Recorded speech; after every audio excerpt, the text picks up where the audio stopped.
Okay. Um, so, okay. Today is the last lecture. Okay. So, so first, I just want to remind you guys that the homework 5 is due today. Okay. So, please remember to upload your homework 5. And in addition, supposedly your presentation paper is the selection of the presentation paper is also due today. If you can specify that in your homework, they'll be nice. If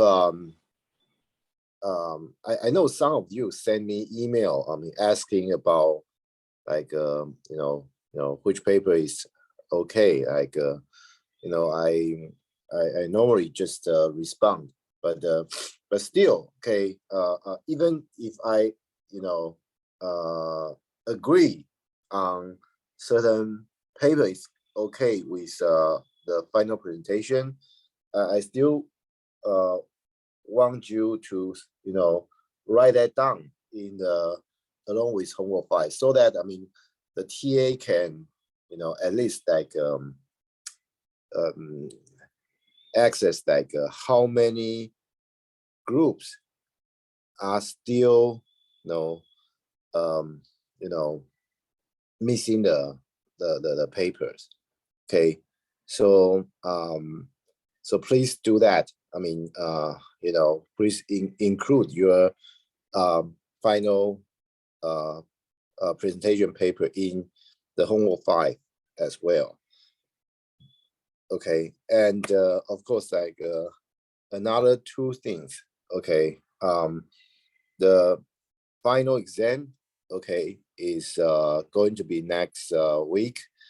It is going to be held in class. Okay, so you guys need to come to the classroom, okay, for the final exam. Of course, we will get more classroom, okay, so that each of you can sit far away from each other. So you don't need to worry about the COVID-19 issue. Okay, so for the final exam, the sample final exam has been posted on EE class. Okay, so just in case if you don't know the format of the final exam, the sample final exam could be a good hint for that. You can, from the sample final exam, you will see that, okay, a certain percentage of the final exam will be dedicated for the for the parts that has been tested on in the midterm. Okay, and the other percentage will be given to the new material. So so this, of course, this means that the final exam is comprehensive. Okay, although the new material will account for more percentage, but the final exam is comprehensive. Okay, and of course, just like the midterm, you are allowed to bring in 1-page cheat sheet. Okay, A4 size. Okay, don't bring in like a big, very large paper anyway. And that's for the final exam. Okay, and the one last thing is that 2 weeks from today, okay, we will have the final presentation, which will be held online. Okay, just like what we are doing today. Okay, and in the final presentation, okay, I think before that, the TA will assign the order of the presentation as well as like the time, the approximate like schedule for each group. Okay, so you are, you have to log in to your to the Zoom. Okay, ahead of the I suggest like about 30 minutes ahead of your turn, so that like in case if some group terminate early, okay, you can start yours like as soon as possible. I believe each group has like I believe it's like 12 minutes or so, okay, for the final presentation. If I'm I believe like the TA has made an announcement for that. Yeah, I forgot it's like 12 minutes or like or 15 minutes. Okay, but anyway, like the whole presentation is going to be longer than 3 hours. So yes, some groups may do the presentation after 12 o'clock.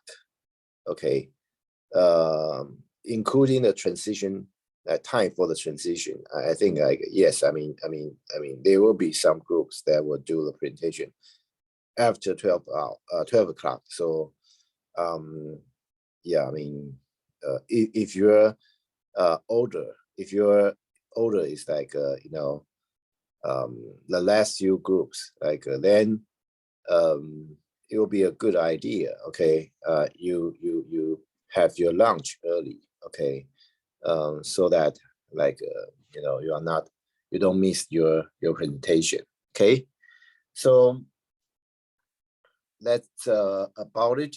So we will try to finish this robot motion planning today. Okay, so the first thing first. Okay, yeah, a few more things to mention. Okay, in this theorem, okay, let P and R be two convex polygons with N and M edges, respectively. Then the Minkowski sum P this plus R is a convex polygon with at most N plus M edges. Okay, I think I mentioned about this last time, but I didn't really give a formal proof. Okay, here I just want to fill in like the part that I missed. Okay, so first, like we know the convex polygon, okay, is well, it's convex. So the definition of the convex object, right? Given arbitrary two points, okay, and you draw a line, okay, then the whole line segment should belongs to this set. Then this set is called convex, right? So if P and R are both convex, then the Minkowski sum of these two convex polygon, okay, it doesn't necessarily need to be polygon, but as long as P and R are convex, okay, then the Minkowski sum of two convex sets must be convex. Okay, that's first thing. Okay, this can be obtained easily by the definition of the Minkowski sum. Okay, because Minkowski sum is like it's a sum of two. It's basically like any point in the Minkowski sum is like it's a sum of two. I mean, of 2 points from these two sets, right? So this this means like if you have like 2 points in the Minkowski sum, okay, and the interpolation, okay, which means like any point in between, okay, you can represent it by like a t times, let's say P1 and P2 are in this Minkowski sum. then T times P1 plus 1 minus T times P2, where T is in between 0 and 1, okay, must be in the same in Minkowski sum too, because you can, because P1, P2 are in the Minkowski sum, right? So P1 can be written as, the sum of, okay, so let me write it down. Okay, so here, okay, let's say P1, sorry.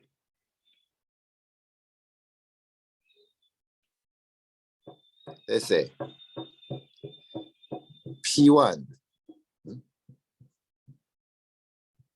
okay, P1, P2 belongs to this, they are elements in the P plus R, right? Then we want to prove that the line segment in between P1 and P2 are in this P plus R2.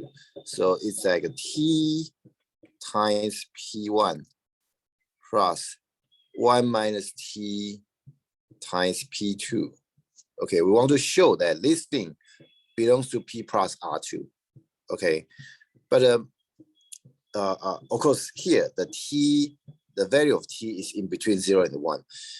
To be honest, the value of T is really not that important, okay? Because we can obviously, divide, the P1 is because P1 is in P plus R, right? So P1, according to a definition, P1 can be written as, what should I say?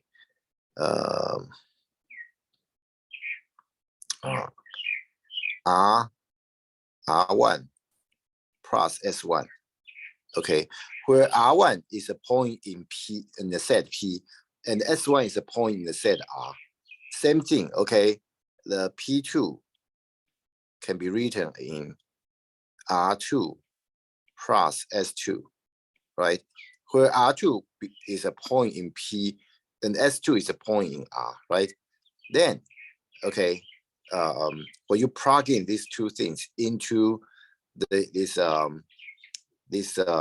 formula, this one, okay, you can rewritten this part into T times R1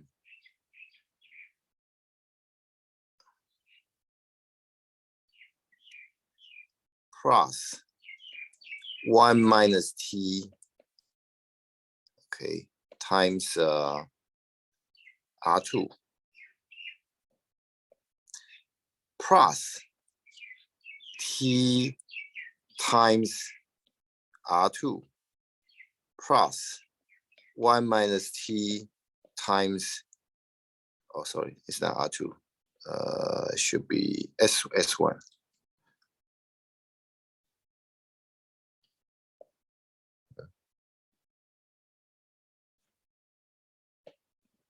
Times S2.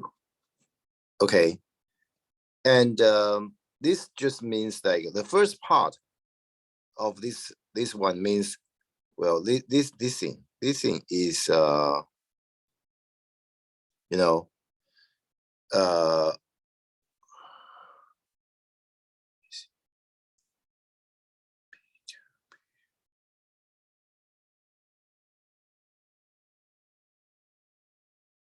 I made a mistake.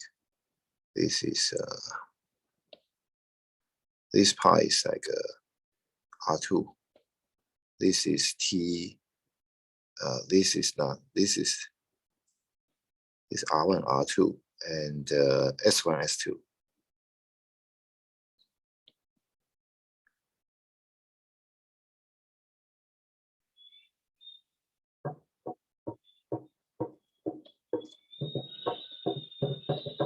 Okay, I'm sorry.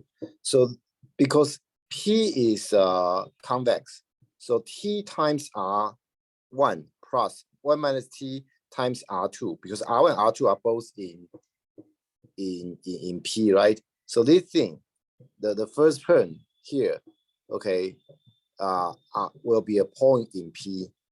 I mean, for the similar reason, T times S1 plus 1 minus T times S2 will be a point in R. So you see that we can represent, arbitrary point in between P1 and P2, to be, a 1 point in P plus 1 point in R. That means this thing, this term, this thing, this one belongs to the P, the Minkowski sum of P plus R.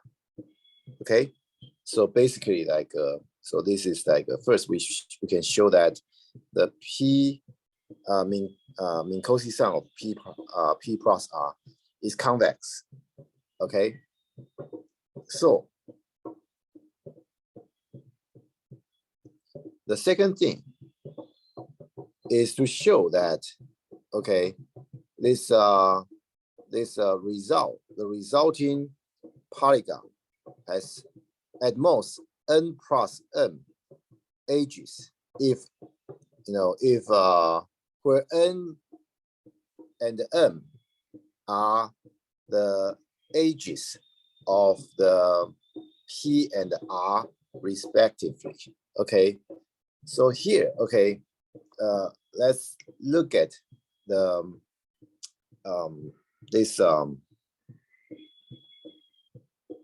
this figure.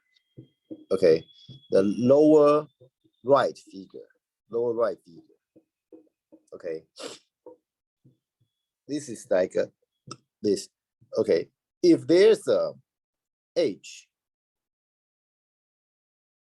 say if we have an H in the resulting Minkowski sum, okay, if there's a boundary, okay, H in the boundary of the Minkowski sum, this H, okay, according to the previous observation, okay, like the extreme point in direction D on the CP, I mean, which is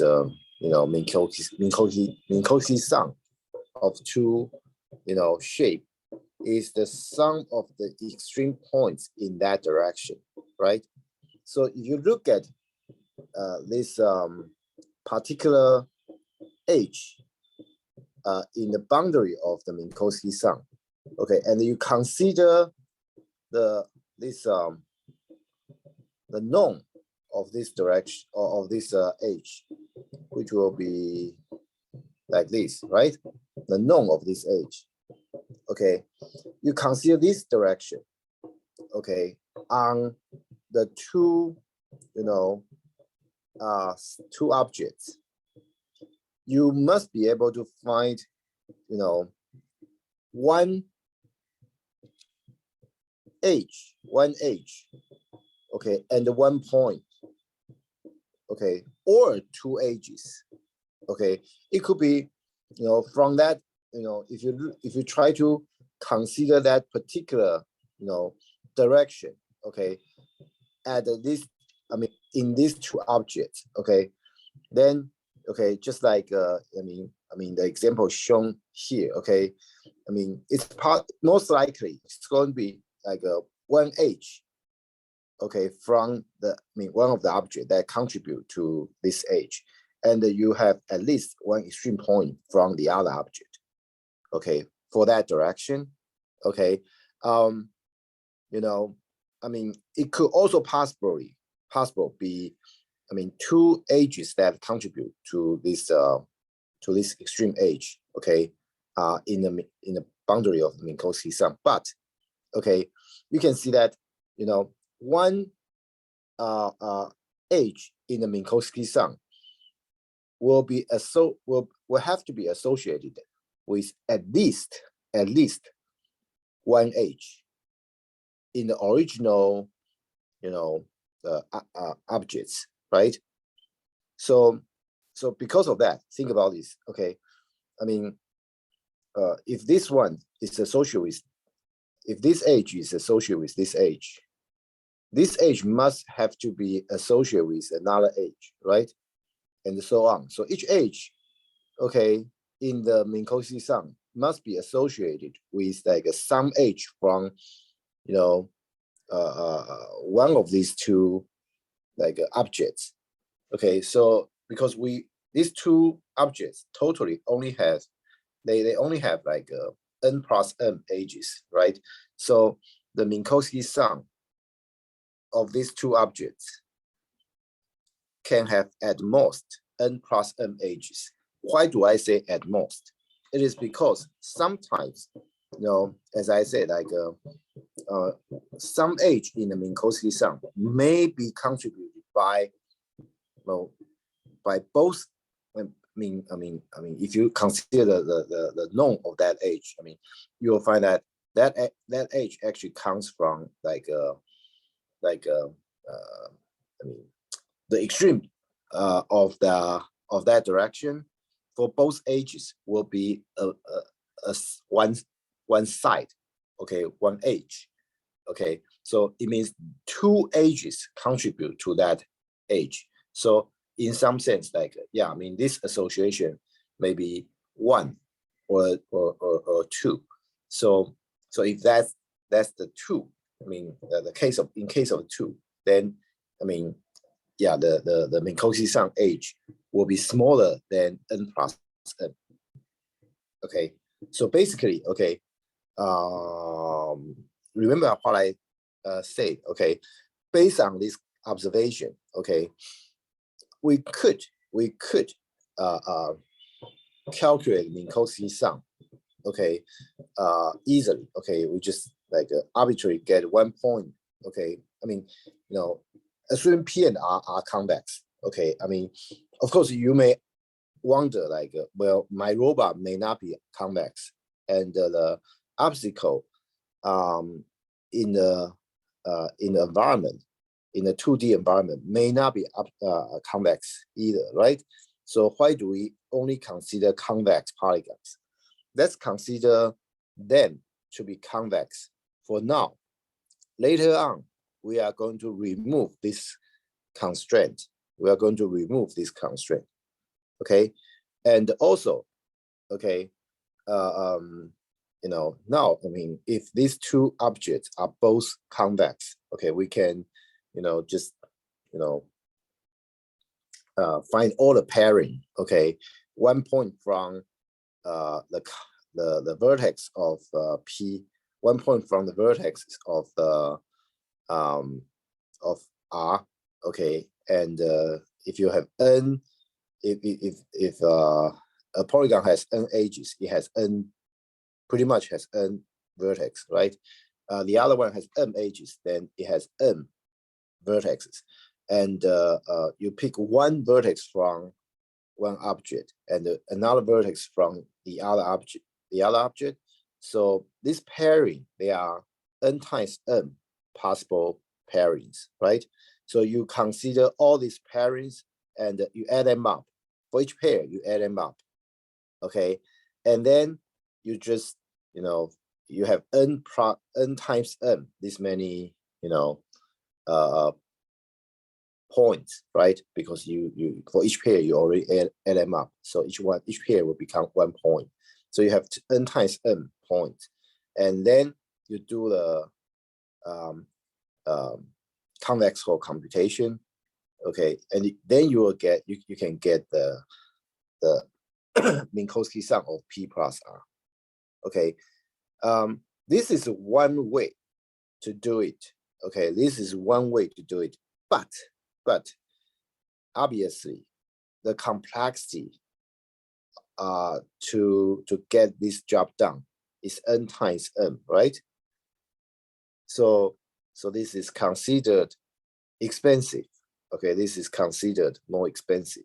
Okay, so later on, okay, we are going to discuss. We're going to talk about, you know, a cheaper algorithm to do that. Okay, so let me. Okay, let's continue. So I think we stop at this slide last time, right? The pseudo disk. Okay. We gave the definition of the pseudo disk, and we also give like two obvious examples of pseudo disk. One is the disk. Okay. For a disk, okay, the R doesn't necessarily need to be the same. Okay, you can have like various disks with different radius. Okay, and disks are pseudo disk, and also, I mean, the axis parallel squares, okay, are also pseudo disks. Okay, this can also be proved, okay, easily. But okay, one thing, okay, you may wonder is, why do we need to introduce pseudo disks? Okay, because later on you will find the Minkowski sum of your robot and the obstacle. Okay, of course, I mean, or let me put it this, CP. Okay, because each object is called each obstacle is called P, right? We denote each obstacle as P, right? And it's the CP denotes like the Minkowski sum of P, the obstacle P plus your robot R, right? So so here, okay, I want to show, okay, that eventually what I want to show is that all these CPs, okay, all these CP, because each obstacle will have, given a robot, each obstacle, okay, PI will have a CPI, right? You have obstacle 1, you have CP1, you have obstacle 2, okay, you have CP2, and so on.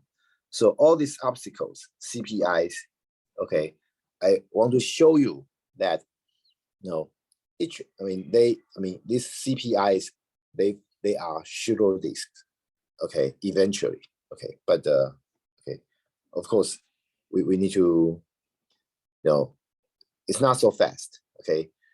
We need to first talk about some observations, okay, because these observations will be used to prove that this CPI, they are, pseudo disks, okay.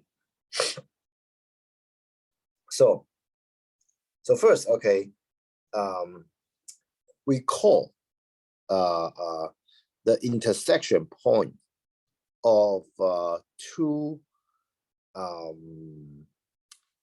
pseudo disks, okay, as boundary crossing, okay. For example,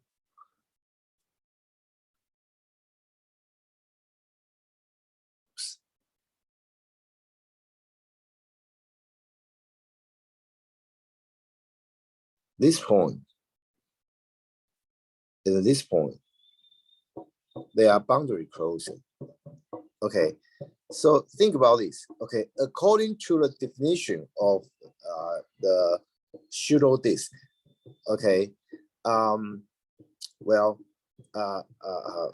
for two pseudo disks, okay, they can have at the most two boundary crossing, right? Okay, or another way to say it is that, okay, if these two pseudo disks will intersect, then obviously you can see that, okay, if we call this P1, we call this P2, okay, then you will see that, okay, the boundary of P2, this part will be inside P1, and the other part is outside of P1, right? Okay, that's at most it will just break the boundary, okay, of of one object, into two parts. The first part inside P1, the second part, will be outside P1, right? Okay, so this is like, should be obvious, okay?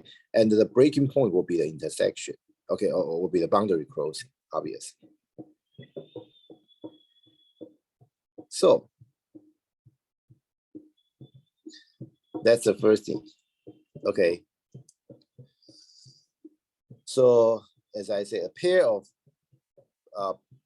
polygonal pseudo disks, PP prime, defines at most two boundary crossings. Okay, well, because, okay, this is obvious because here, okay, we already say they are pseudo disk. So any pseudo disk, okay, if they ever, overlap, then, they define at most two boundary crossings, right? Yeah, we already talked about that. Okay, it's just like we try to talk about a special case in polynomial pseudo disk. Okay, if you remove this term polynomial in this sentence, okay, this sentence will still be correct. Okay, a pair of pseudo disks, PP prime, defines at most two boundary crossings. Okay, this sentence is completely fine. Okay, without any problem. Okay, not to mention, okay, polygonal pseudo disk. Okay. Okay. So the next observation. Okay, we say that one polygon is more extreme in a direction D than another polygon. Okay, if its extreme point lie further in that direction than the extreme points of the other polygon. What do I mean here? Okay, first, I probably need to define what do we mean by a direction D. Okay, so let's look at this the right hand side. Okay, so here in this figure, you can see that we could use the origin O as a reference point, and then, okay, and you can define a direction. Okay, you can define a direction. For example, here, okay, in between D1 and the D2, there's the D1 and D2 span, a range of the direction, right? A range of the direction. Okay, and so for example, say, let me use a D2 as an example. Say this is object. We have another object here. Okay, so here we just consider this direction. Okay, and this one. Okay, you can see that this object. Okay, this we call this object P1. We call this object P2. Okay, so this direction P1 is more extreme than P2 because, well, for the direction D2, okay, you can see that, okay, P1, okay, lies further in that direction than any point in P2, right? Okay, so you can understand what we are talking about here. And also, okay, please understand, when I say direction, okay, for example, like when I say direction from D1 to D2, okay, this means it's a counterclockwise. From D1 direction to D2 direction. So this is, be careful. Okay, when I say direction from D1 to D2, okay, it's like it will be the range of the direction that is shown in this figure. But when I say the direction from D2 to D1, okay, then it will mean this one. It will mean this one. Okay, it's going to be, you know, different from the direction from D1 to D2. Okay, because obviously the direction from D2 to D1, when you consider it's counterclockwise, then, you know, it has different meaning. Okay, just want you to be aware of that. Okay, so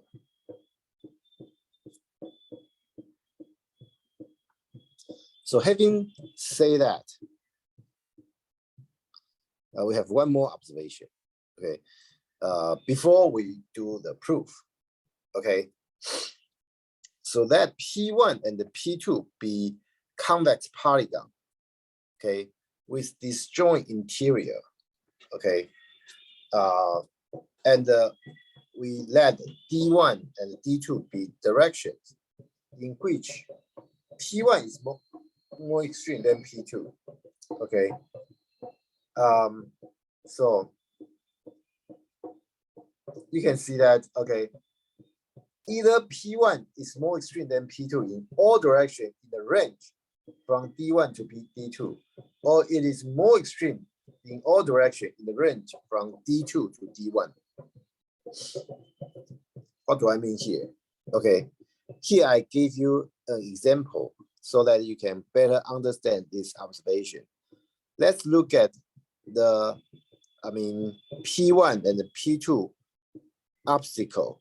Well, let's not call them obstacle. Let's just call them convex polygons. Okay, okay. So you can see that for these two objects, okay, they are obviously disjoint, right? I mean, they have disjoint interior. Okay, of course they touched at one point, but interior they are disjoint. Okay, so you can see if you try to consider the norm of this edge, the norm of this edge is D1, the norm of this edge is D2, right? It's D2. So so obviously, okay, if you consider the direction D1, okay, P1 is more extreme at that direction. If you consider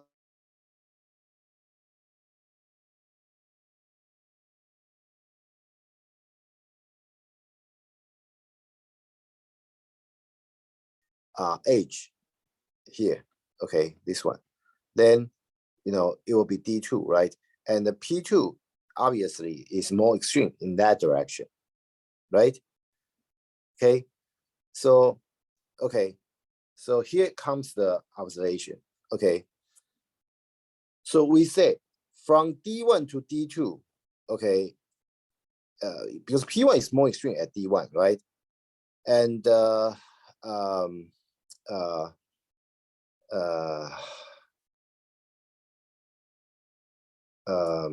what should I say? Okay, and you can see that. Okay, let me introduce these three as well. Okay, so for the opposite direction, okay, here, okay, you draw a line, okay, that go past the two extreme points for D1 and the D2. Okay, and the norm for that direction of this pseudo line, okay, that we just draw, okay, we call that D3. And for that direction, you can see that, okay, P1 is extreme at that direction as well as P2, because both of them have a vertex, okay, the extreme vertex on that direction, right? The extreme vertex on that direction. Okay, so if you consider, okay, the extremeness of these two polygons, okay, something interesting will happen. It's like this, okay? You know, on the right-hand side, okay, when you consider, you know,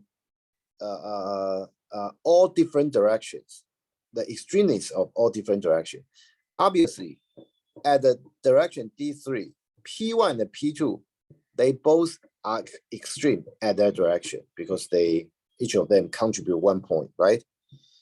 But so you know, in between D1 and the D3, okay, what I mean is here, okay, from D3 to D1, the whole range, okay, basically it's like this direction, this direction, this direction, this direction, this direction, up to the direction D1. Okay, P1 is more extreme than P2, right? Okay, and then, you know, in between D1 and D2, okay, this angle span, because, you know, this joint point, they actually, you know, this joint point represent, you know, the extreme point of any direction in between D1 and D2. Okay, so D1 and D2 share the extremeness, okay, you know, in this angle span. But after go past D2, okay, this direction, this direction, this direction, you know, this direction, okay, up to D3, direction D3, from D2 to D3, P2 is more extreme, right?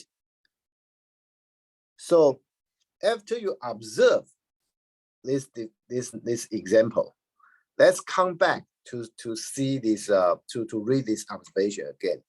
I hope you will have a better understanding of this observation. Okay, let P1, P2 be convex polygon with disjoint interior. That's just exactly just like the example that we have.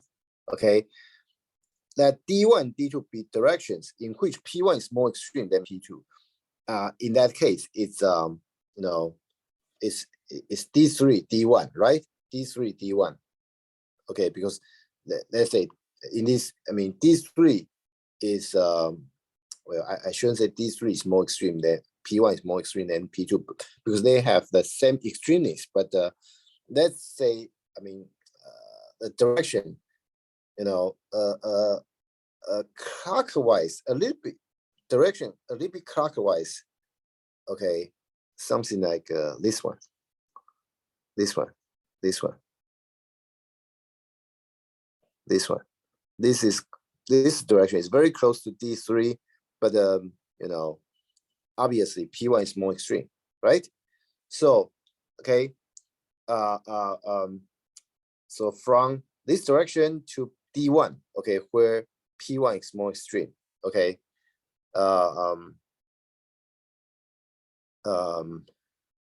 so either P1 is more extreme than P2 in all directions in the range from D1 to D2.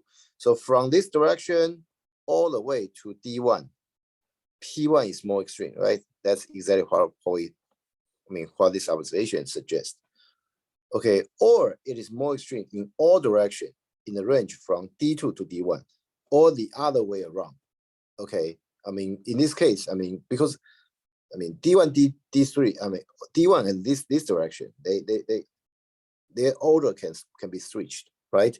So just like what I said, okay, when I say from a direction to another direction, I mean this is you know, this order matters, right? There's you know, I mean, because when I refer to the from a direction to another direction, it's counterclockwise, right? So you know, just like the observation, I mean, this direction, all this direction, P1 is more extreme, and all these directions, P2 is more extreme. Okay, so basically, I mean, this is an important observation because we are going to use that for our proof. Okay. Well, let me.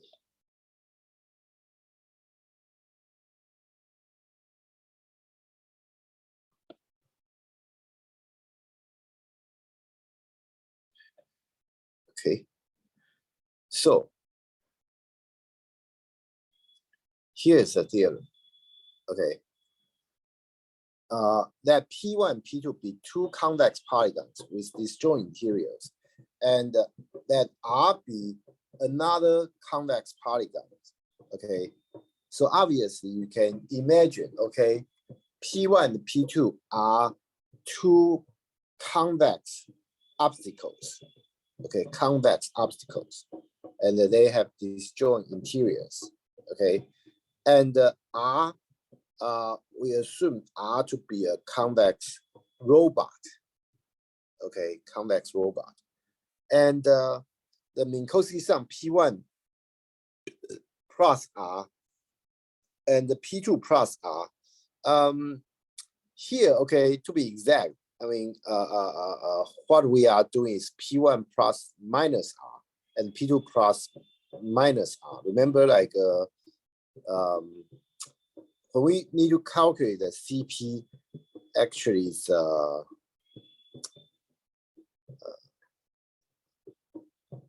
this one. Remember, it's P plus minus R, right? But it's okay. I mean, you can just assume the robot is opposite. Okay. I mean, then you just use use negative R to represent the robot. That's it. So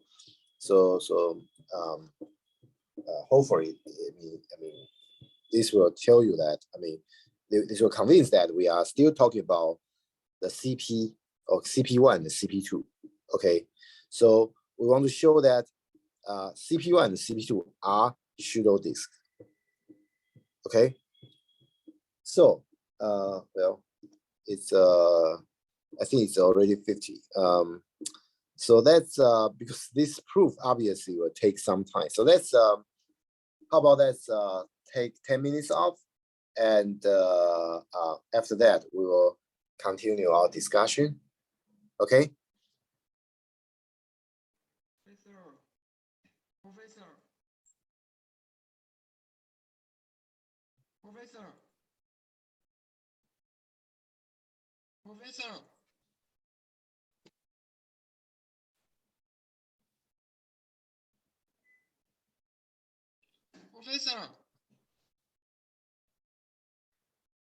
Professor, can you hear me?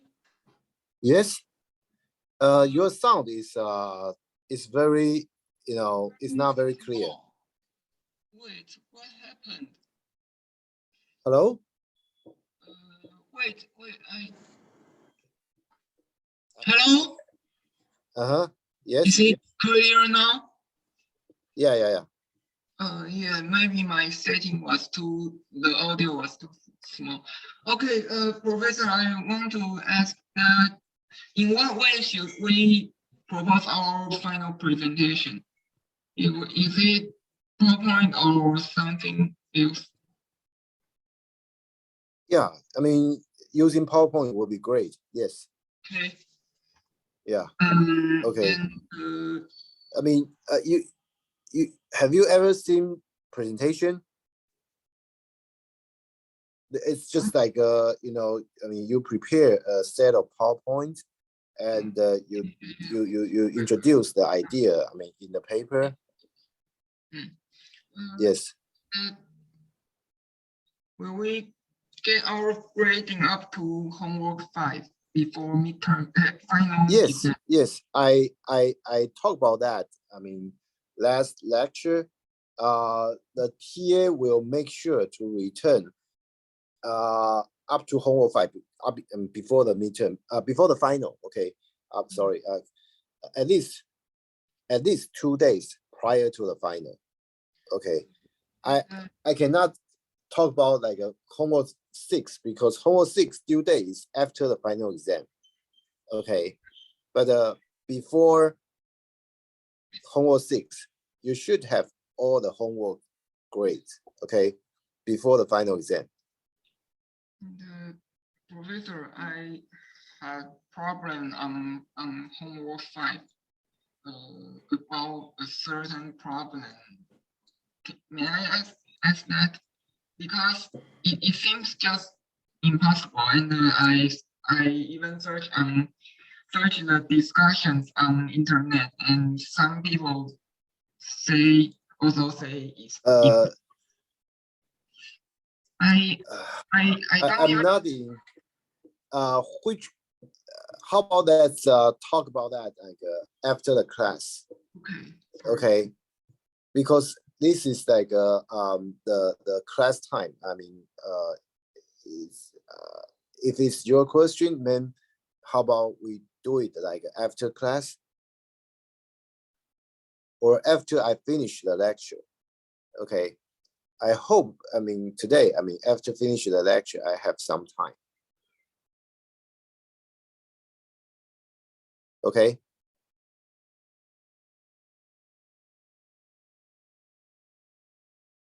Okay, let's take a few minutes off first. Okay.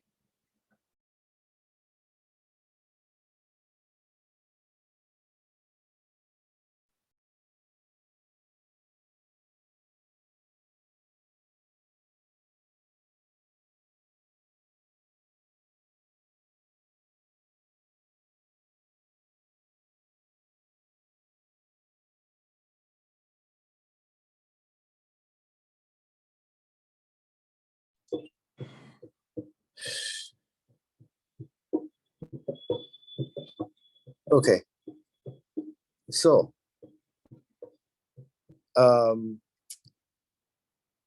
because we want to show these two you know, CPs, they are you know, Minkowski sum. Okay, then it will be enough. Okay, because to show this, they are pseudo disk. What is the definition of pseudo disk?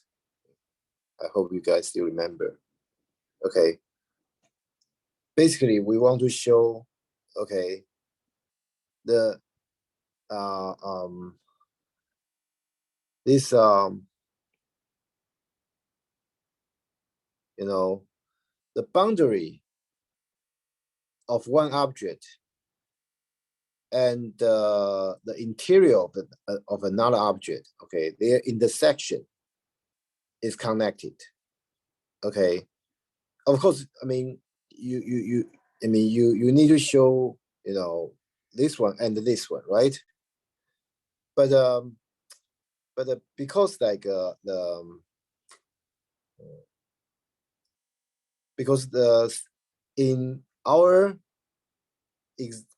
in the stuff that we want to prove, okay, this one, sorry, in this one, okay, because CP1 and CP2, they are pretty much symmetric, right? So you just only need to show that, okay, I mean, show one of the case, okay, one of the cases. Professor, it seems that your PowerPoint are not showing to us. What? It seems like your slide are not showing to us. Let me try again.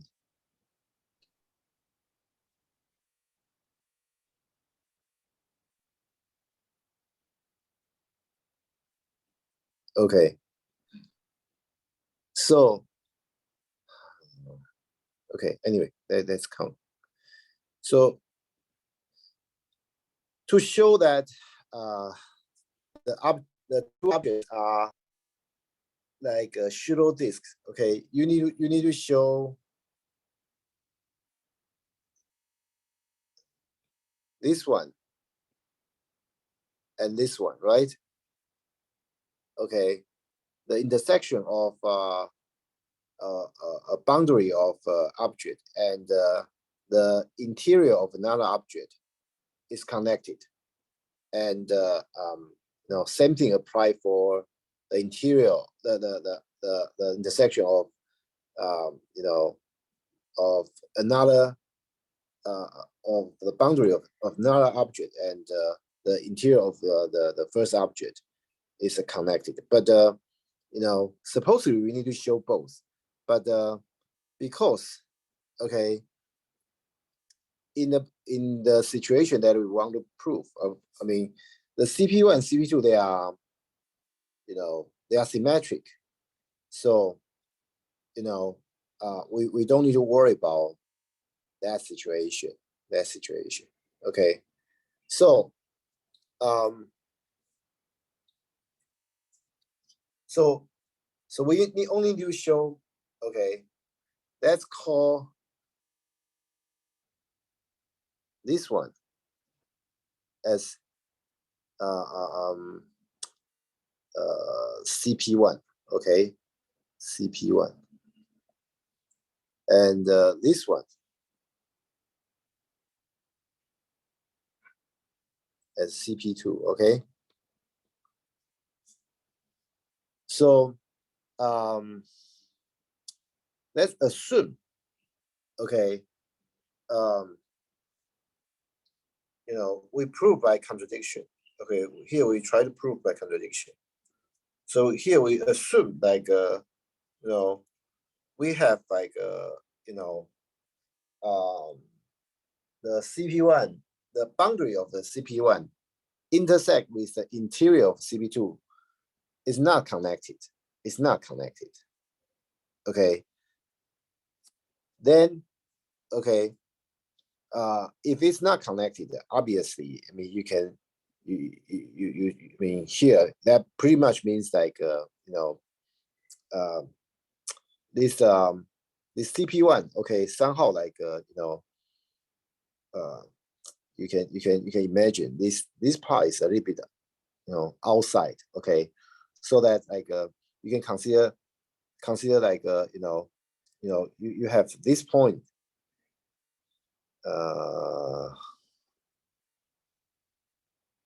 P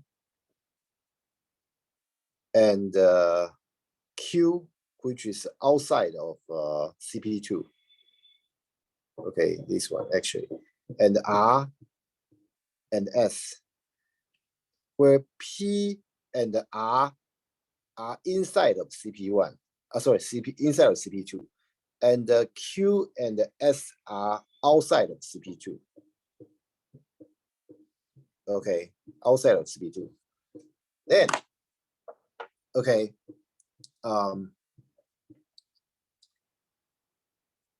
in this case, okay, in this case,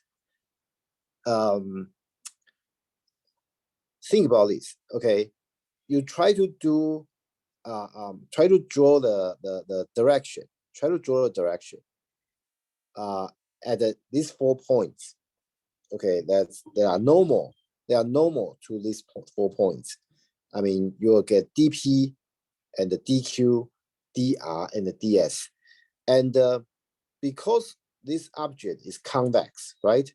So the dp, dq, dr, and the ds, their direction should be, what should I say? It should be like if you pick the PQRS in a clockwise order, then this dp, dq, dr, ds, their direction should also go clockwise, right?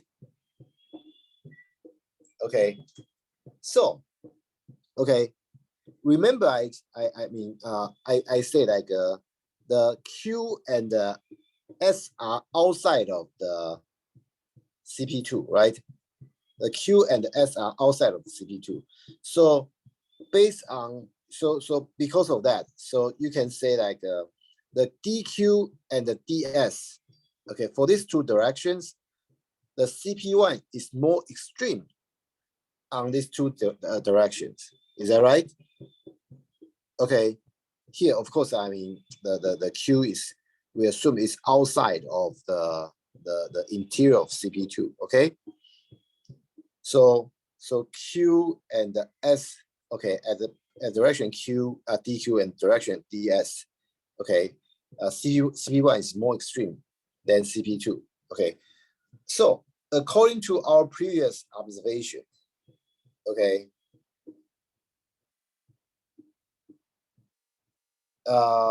for a two convex polygon, okay, you try to, you know, if what should I say? If you have two directions, okay, that are more extreme. This one is more extreme. This one is more extreme. Either the direction dq to ds, okay, or the direction ds to dq, okay, the whole like range, okay. I mean, you should have like you know, they should have they no the CP1 should be extreme, then CP2, right? Either from ds to dq or from dq to ds, one of the other, one of these two, okay. CP1 should be more extreme than CP2, but you know, this is not obviously not the case, because we have the you know, if you talk about ds to dq, okay, then we have dr, this direction, okay. Obviously CP2 is more extreme than CP1.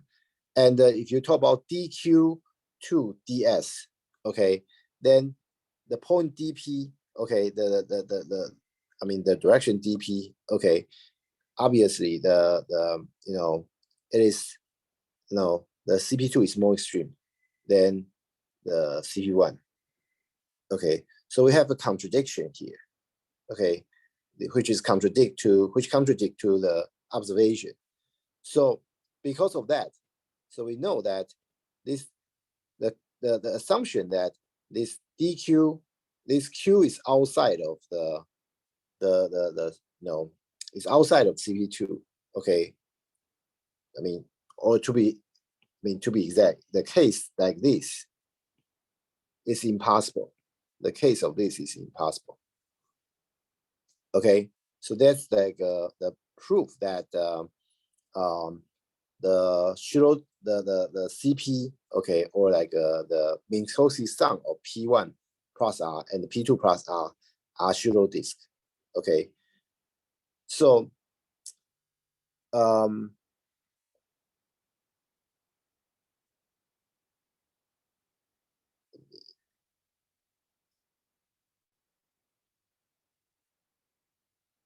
okay, so how complex, I mean, a Shiro disk could possibly be, okay. So let S be a collection of complex convex polygonal Shiro disks, okay, with n edges in total, okay.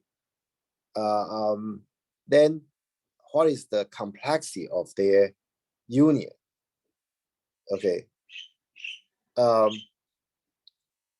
Basically, okay, the complexity of their union is at most 2n. Okay, why is that? Okay, basically this complexity can be, I mean, we can sort of like consider the what should I say, like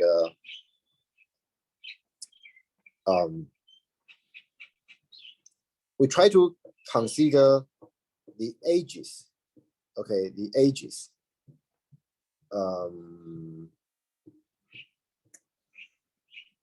Well, vertex, I'm sorry. We try to consider the vertexes, okay, of the union of these polygonal pseudo disks, okay. So there are two type of vertexes in the union, okay. The first case is this type of vertex, okay. You can see that these vertices, okay, they originally they are all, I mean, I mean, even before, I mean, before you consider intersection, okay, these vertices, they are vertices in the original polygonal pseudo disks, right? So, I mean, well, if the total, if they are totally n edges, of course, I mean, they are totally n vertices, okay, in the original convex polygonal pseudo disk, right? So this vertex are already there, okay, in the original n vertices anyway, right? So that those are the first type of vertex, I mean, in the union. The second type of vertex is this one. Okay, it is created because of the intersection. Okay, but think about this. Okay, this vertex. Okay, in this, I mean, you know what? It is like either one of the, you know, this is additional. You know, this vertex is created. Okay, I mean, in addition to, because this is the original edge. This is the original edge. So this vertex is was originally not, you know, there. Okay, it was not there. So it was newly created because of the intersection. Okay, that we consider in the union. Okay, but you know, the union. Okay, because this is an intersection. So, you know, we know, like you know, intersection, as I say, is going to be something like this, right? Okay, either, you know, one side will come in and come, you know, get out. Okay, so for this edge, okay, this is the edge that the other, you know, pseudo disk get in, right? And according to our previous proof, this, you know, this edge eventually will, you know, it has to go back and you know, I mean, can't go out somewhere, right? So in this example, it go out here, but it doesn't matter. Think about this. Okay, so it will make turn. It will make turn somewhere inside here, right? So this additional point can be charged, can be considered as like a, you know, we charge that to the point in here, the turning point. Okay, the turning point. So, you know, each turning point. Okay, well, you may have more than one turning point, but in the worst case, you may have only one turning point, and both of these will be charged to the same turning point, right? That's the possibility. Okay, so yeah, each point may be charged twice at most, right? So it is either outside. A point is either a vertex, is the original n vertex. I mean, either will be outside, which will be counted one time, or it will be inside. You know, in the worst case, it may be charged twice. You know, the one time as this new you know, intersection into this pseudo disk, and the one time here for this vertex outside of vertex. I mean, go out of this pseudo disk. So in the worst case, I mean, this point will be charged twice. Okay, so because total we have n points, so at most, okay, the complexity of the union is 2n. Okay, or put it another way, like at most we will have 2n vertices in the union. Okay, so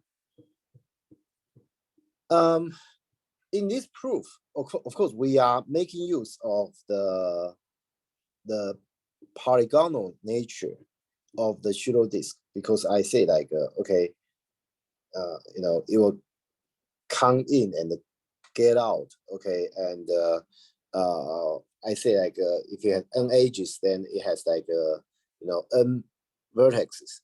You know, some of the descriptions actually, you know, are based on these pseudo disks are polygon, okay, but you know, these theorems can actually be generalized to arbitrary pseudo disks, okay, but the proof, okay, okay, when you try to generalize this to arbitrary pseudo disks, okay, it's much more complicated, okay. Here, I mean, because I mean, we are, you know, we concentrate on the polygonal pseudo disk, so the proof is easier, okay. So just want you to know, okay, that okay, if you have a bunch of pseudo disks, okay, their union, the complexity is linear, okay, to the original pseudo disk, okay. So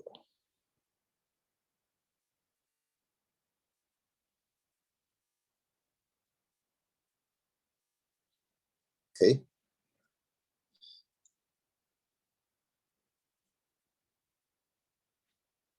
So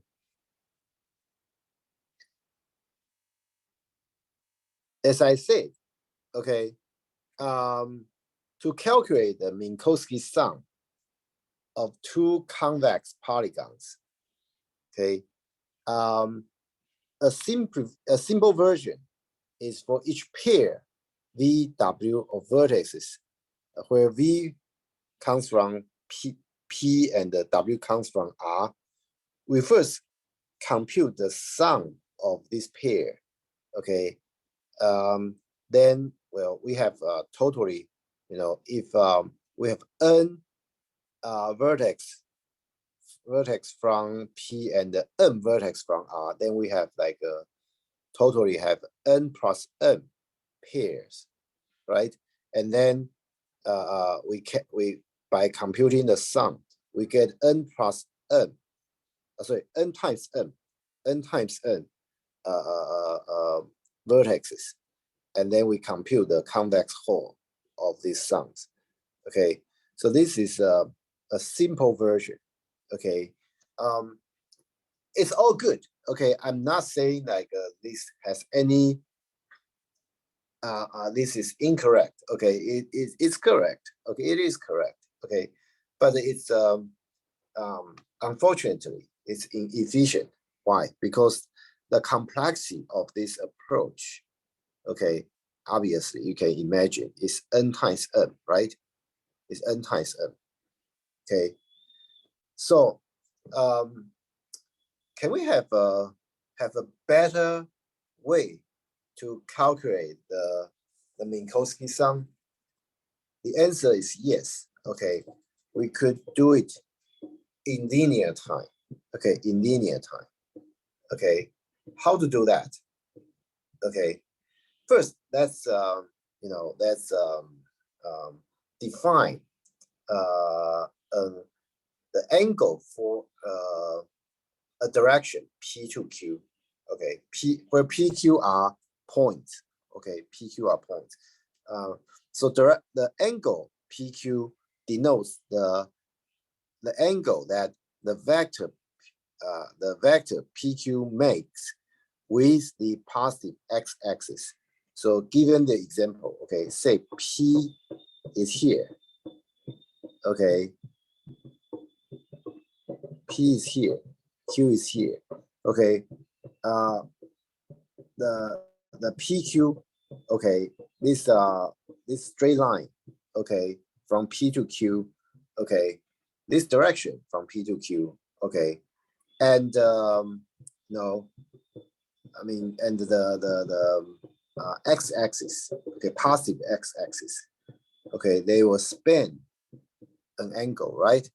So the angle from the positive x-axis to this direction P to Q, okay, this this angle is the angle PQ that we are talking about. Okay, so let's first, have this notation first. Then, okay, we are going to have this algorithm to compute the Minkowski sum of convex polygons P and R. Okay, keep in mind, P and R are convex polygons. Okay, so we will get rid of this assumption later on. Okay, later on.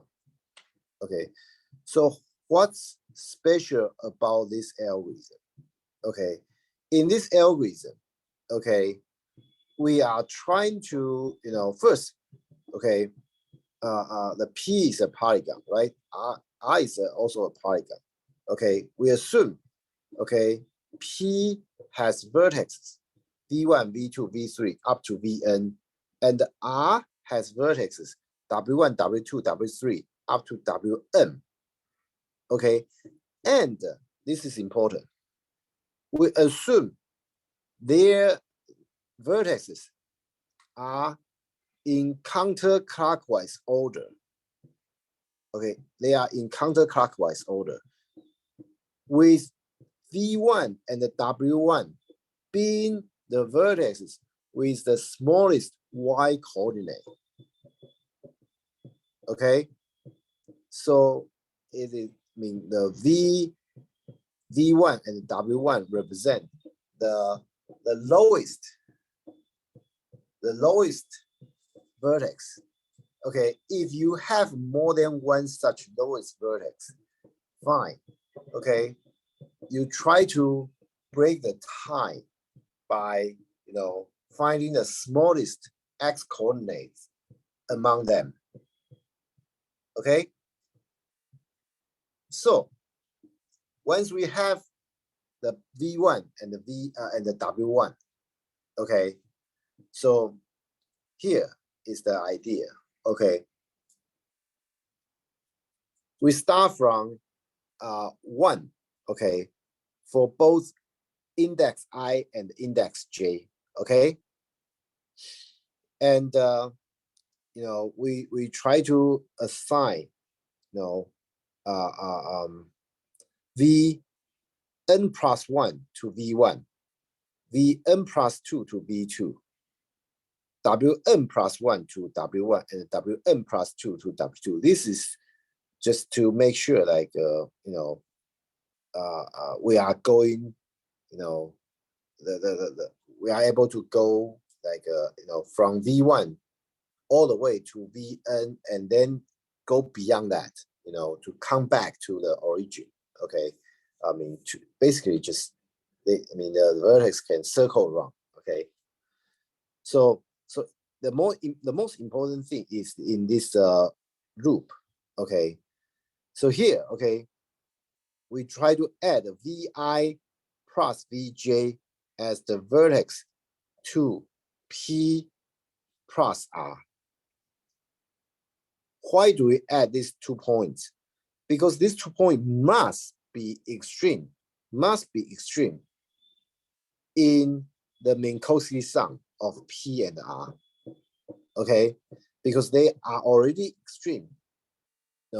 In the previous, they are already extreme in the previous,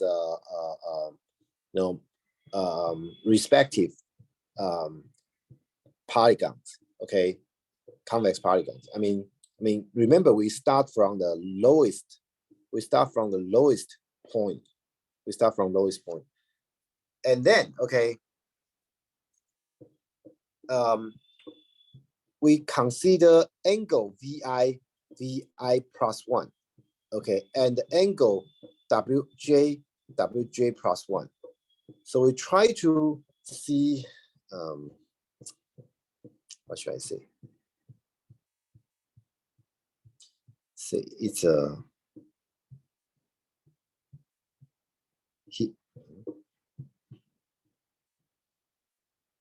okay, this is V1.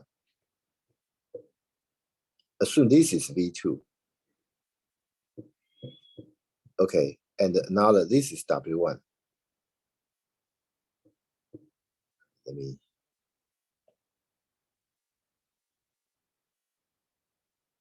My drawing is not so good. Okay, this is W1. And the W2 is a little bit,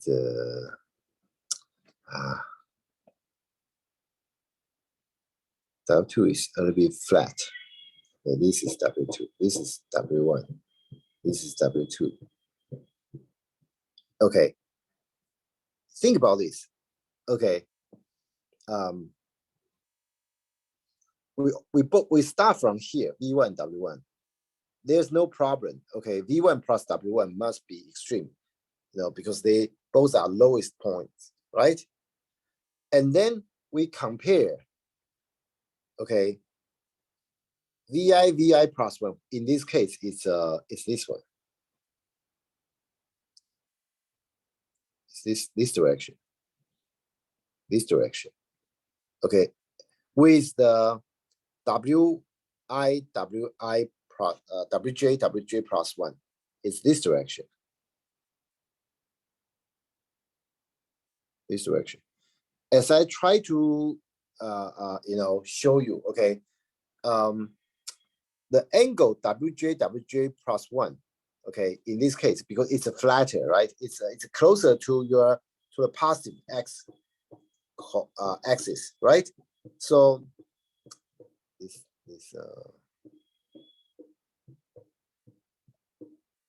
this angle is smaller than this angle, right? So because this angle is the angle here in Wj plus 1 is smaller than the angle created by V1 Vi plus 1 or V1 V2, whatever you want to call it. Okay, so obviously, okay, you will see that you need to you need to consider, okay, this W2 point as the next extreme point. The next extreme point. Okay, so the case that I show here is the opposite case of this condition. Okay, because the angle Wj plus 1 is smaller. Okay, and we will move on from the smallest one. So you see, I mean, because yes, sir, it's the bottom, the second one. It's not this one. Sorry, I cannot hear you. It's not this one. This case is the second case on line 7. Yeah, I know. I'm trying to tell you, the one that I show is different from this condition. I know that. Okay. Yeah, I'm trying to tell you. Okay, in our case, the angle Wj plus 1 is smaller than angle Vi plus 1. Okay, so it's the else part that will be executed. Okay, it's the else part that will be executed. Okay, but anyway, okay, whichever is smaller, I mean, when you consider the norm of that direction, okay, this direction and that direction, this one will point more toward, or put it this way, okay, original is point downwards, right? So this direction will be closer to the direction that points down, right? This one will be closer to the direction that points down than this one, right? Than this one. So we should consider this extreme point. So we try to add this point to the V1, okay, to create the next vertex. And then we keep going up. And then, okay, when you keep going up, this angle is going to be bigger than this one. I mean, which will force this one to keep going up, to go up, okay, which will, you know, basically like, I mean, you're going to do this type of computation, I mean, one by one. So in this loop, basically, every time you add up two, every time you add two, you know, vertices in the original polygons, you create one vertex in the Minkowski sum, exactly 1 point in the Minkowski sum. Okay, so this is like you know, you are not wasting any time, okay, because you know, obviously every point you created, okay, will be the correct vertex in the Minkowski sum. So the complexity, okay, remember I just already show you the if you have n vertex in one polygon and the n vertex in another polygon, then Minkowski sum of these two polygons will, I mean, you have at most n plus n edges, right? Then, okay, that means you have at most n plus n vertices as well. So this loop will be executed at most n plus n times, okay? Which means, well, the complex, because in here, I mean, we are doing constant amount of work anyway.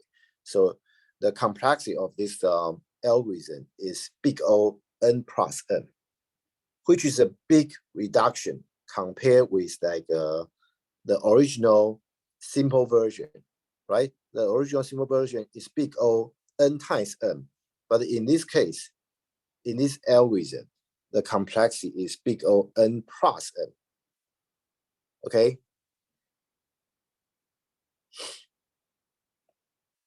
So.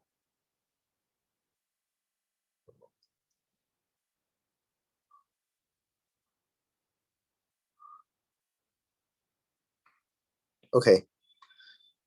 So.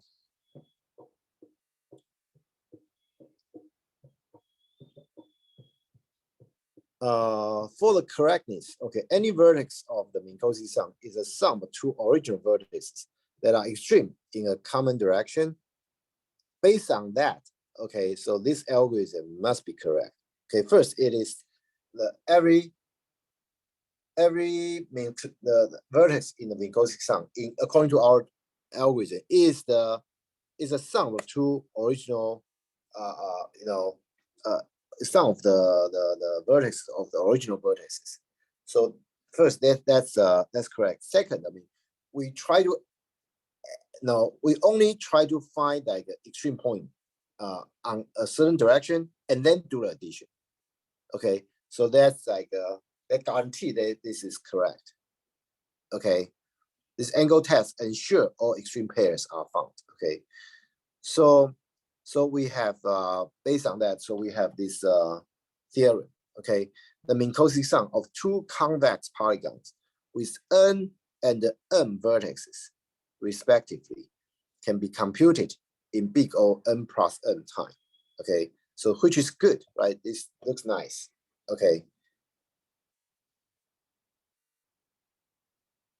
but keep in mind that, okay, in the original discussion, okay, we are talking about, you know, simple polygon.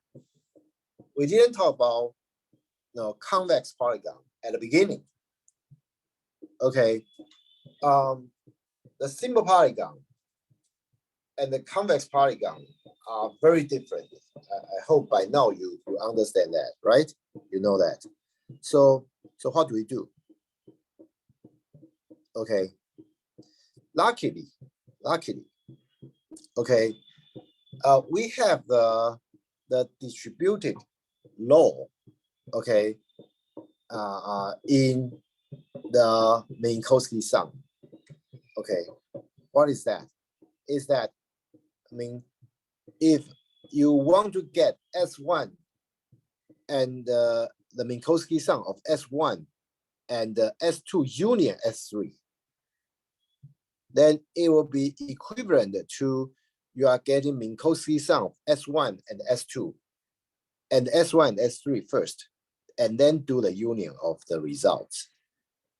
Okay, so this is like you know, the idea. Okay, we could okay, if you know, say if one polygon is not convex, you know, I mean, you have one convex polygon, the other one being simple polygon.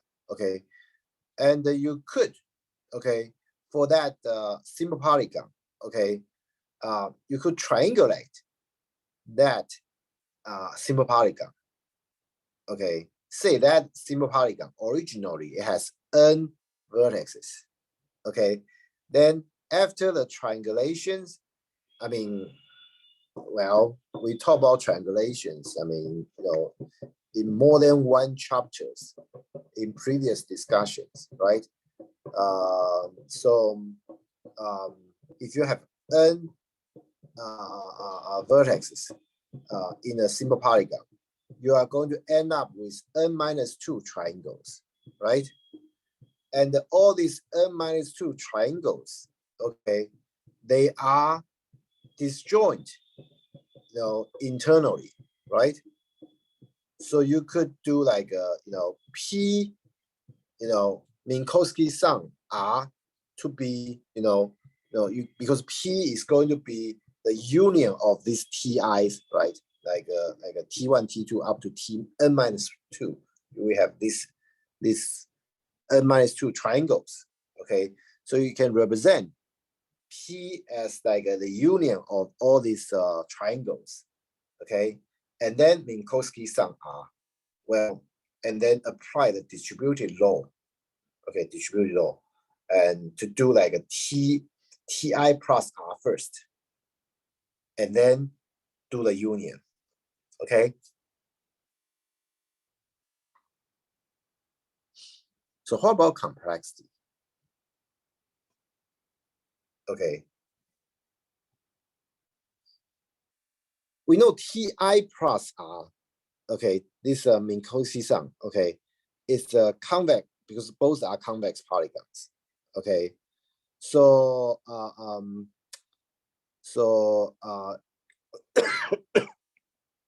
if you try to compute this Minkowski sum, it's going to have at most n plus m vertices, right? But because one of them is triangle. Triangle has only 3 vertices, so it's going to be n plus 3. Okay, where m is the vertices of R3. Well, it's a vertex of triangle, right? So it has at most n plus 3 vertices. Okay, and then okay,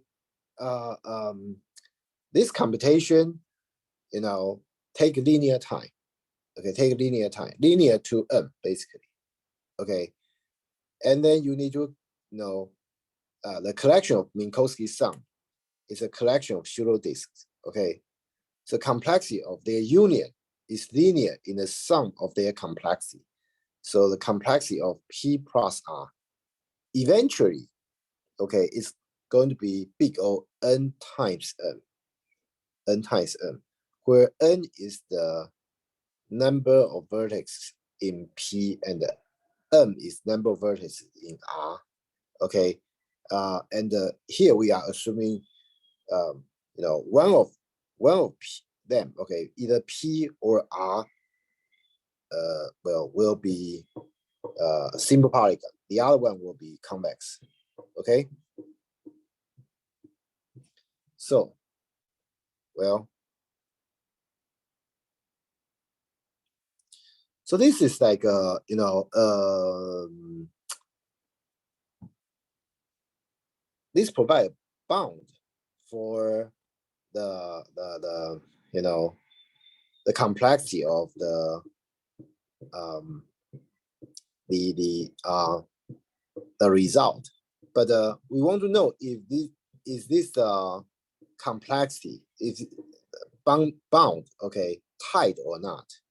Okay, the answer is yes. The answer is yes. This complexity bound is tight. Okay, because we could find a special case. We could find a special case such that, okay, it does have like a, such n times n, like a complexity. Okay, it's the idea is like this. Okay, we have like a many spikes in. I mean, this one. The P will be like a polygon. Okay, it's simple, right? So it could have many spikes. Okay, it has actually like a roughly n divided by 2, this many spikes. Okay, where n is the number of vertices. Okay, and we assume each spike are quite big. Okay, quite huge, and we can create a small polygon R. Okay, like this. Okay, so when you have this, okay, when you try to, trace this, well, you can trace this robot, okay, on top of this, spikes. What you are going to get is, on top, this top, okay, will look like this R robot, okay, and the bottom, okay, is going to have preserve all these spikes. So the total number of vertex is going to be, well, at remember I told you they are n divided by 2 spikes, right? So if you have like a m vertex in R, then it's going to be n divided by 2 times m. Okay, spikes, vertices. I mean, just counting the top. Not to mention you have some additional like vertices. So the total will, the order of the complexity is going to be n times n.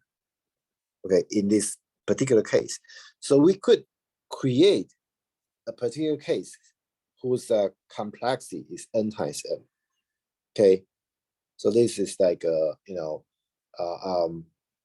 a proof that shows that the bound, this complexity bound, is tight. Okay. So, well, it's about my time. Let's take 10 minutes break. When we come back, we'll continue our discussion. We are about to finish this chapter. Okay, almost done. Okay, so let's take a break first.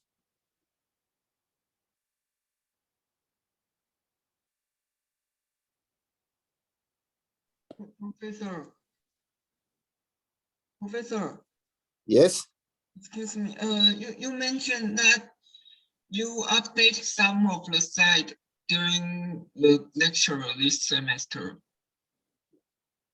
and you say you will let TA upload the updated slide, but they are not updated yet. Okay. I mean, let me have them do it like after this class. Okay. Okay, thank you. To be honest, the change is really minor. Okay, some change are done just to make sure like it's easier for me to teach. Okay, the important points are already in the original slide. The change is really minor. Okay, just want you to be aware. Okay. I remember on certain chapter, the last few slides are about some proving, and they are not easy in the old slides. Okay. I mean, let me how about this? Okay, can you email me the which chapters are there. Because I probably don't want the TA to update all the slides. I may not remember which slides I made a little change. Why can you update all the slides? Well, okay. I will let them do that. Okay, that's fine. Okay, thank you, Professor. Mhm.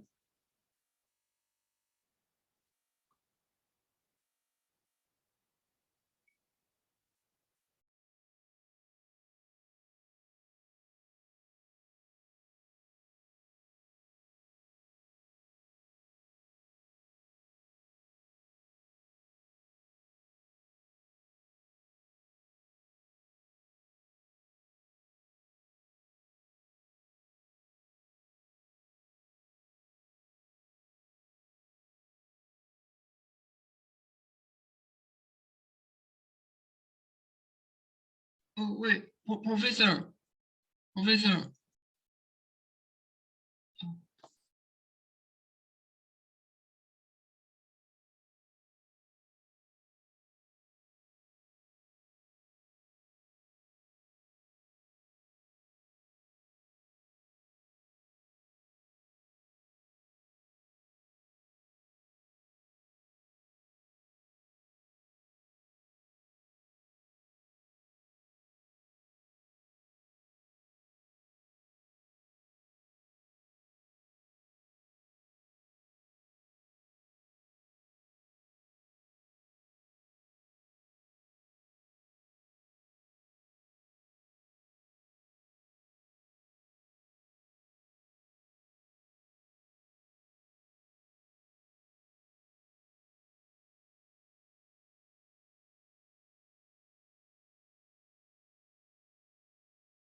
Okay.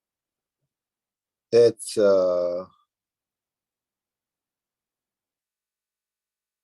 it's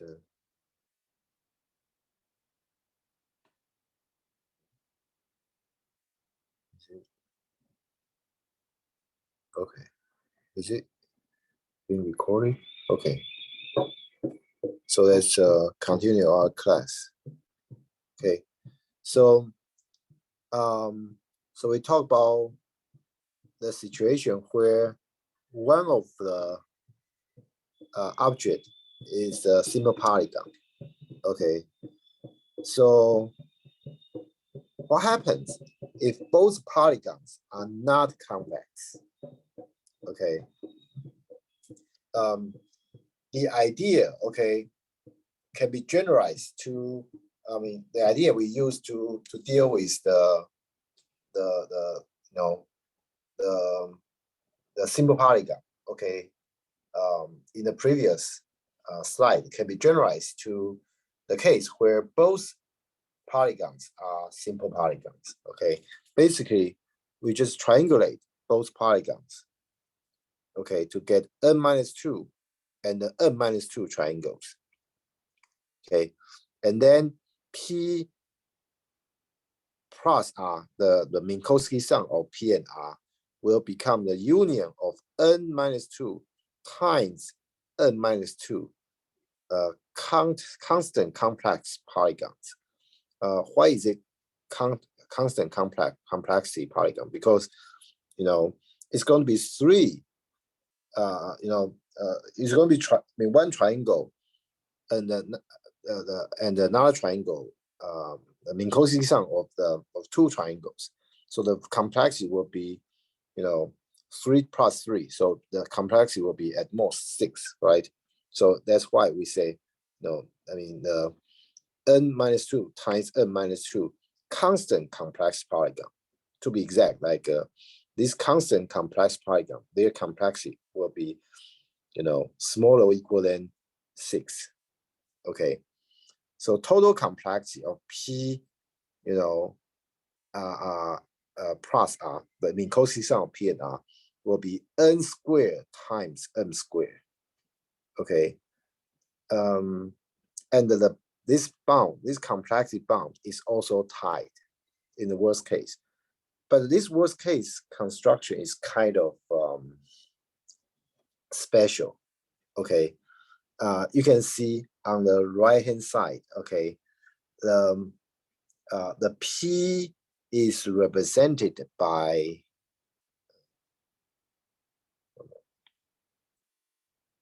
the P is this the shape looks kind of strange, right? This is the P.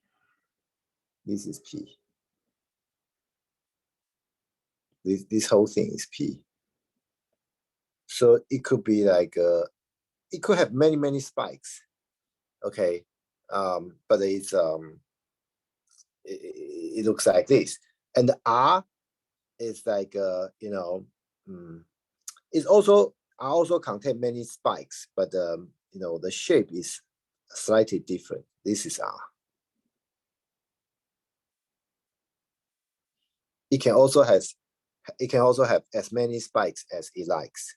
Okay, and the complexity of the resulting Minkowski sum, I mean, is you can see that, okay, it's probably difficult to really like trace two things, I mean, to each other. But you can see the gray region, okay, in the background shows the resulting Minkowski sum of P and R. And you can see that, okay, here, this part, okay, because there are so many vertices, okay, these vertices actually will be proportional to the n squared times m squared. Okay, that is why, okay, we can claim that this bound n squared times m squared order is tight in the worst case. Of course, I mean, you normally do not have robot that has this strange shape, right? Or you don't have an obstacle that looks like this, okay? But this is just to tell you that in the worst case, okay, if you allow like the obstacle and the robot to be, the simple polygon, you could end up with like a very bad situation, okay? And also, okay, we talk about the complexity of the Minkowski sum, but so here's the summary, okay? That P and R be polygons with N and M vertices respectively, okay? The complexity of Minkowski sum, P plus R, is bounded as follows, okay? If both polygons are convex, then the Minkowski sum will be big O N plus M, which is the best case, okay? If one of them is convex and the other is non-convex, okay, then the complexity of the Minkowski sum will be big O N times M, okay? And if both polygons are not convex, then the complexity of the Minkowski sum is big O N squared times M squared, okay? And these bounds are tight in the worst case, okay? So this is the summary of the complexity of the Minkowski sum. Professor. Okay. Professor, Yes. Excuse me. Yes. When you say non-convex, is that include non-simple polygons? Non-what? Non-simple polygons. Non-single polygon. Simple polygon. Non-simple polygon. No. I mean, when we say non-convex here, we mean they are simple polygon, but not convex. Okay. Okay. Okay.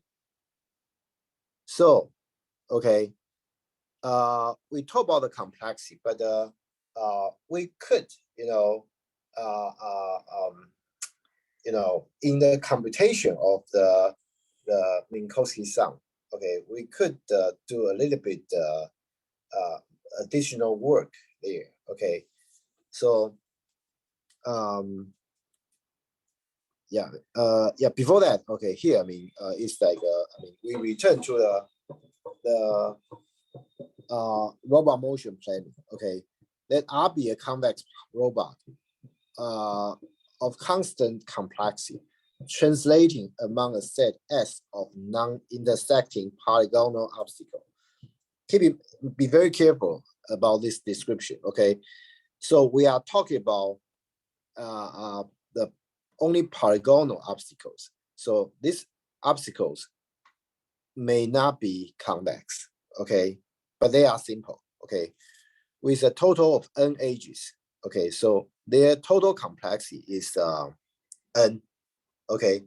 Then the complexity of the free configuration space C free RS, okay, which obviously will be is going to be big O N, okay, big O N. Why is it big O N? You may wonder, like, well, remember, like, if one of them is convex, if the other one is non-convex, it's N times N, right? So you may wonder how come it's a big O N. That is because, okay, the robot, okay, we now consider the robot to be constant complexity, okay. Here, okay, in the second case, okay, the complexity is big O N times M, right, where the M represent the complexity of the robot, but because that M is now constant, okay, so that complexity reduced to big O n. Okay. Okay, and this big O n, obviously, I mean, it is because, I mean, the C3 is like the inverse of C4, right? C forbidden, and the C forbidden is a union of the CPI, right? And where CPI is just like the union of those, like it's a Minkowski's union of the Minkowski sum. Okay, and we know the complexity of the union of Minkowski sum is this one. It's big O n m, where m is the complexity of robot, and in this case it's constant, so it's big O n, big O n. And if C4 is big O n complexity, then C3 is big O n complexity too. Okay.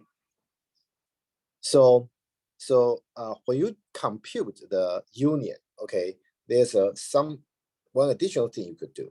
Okay, so it's like this. Okay, so you have like it's a very simple divide and conquer. Okay, if you have a collection of C obstacle, okay, then okay, if you have only the output is the union. Okay, so the first line, if you have only one C obstacle, just return CP1. Okay, this is a base case.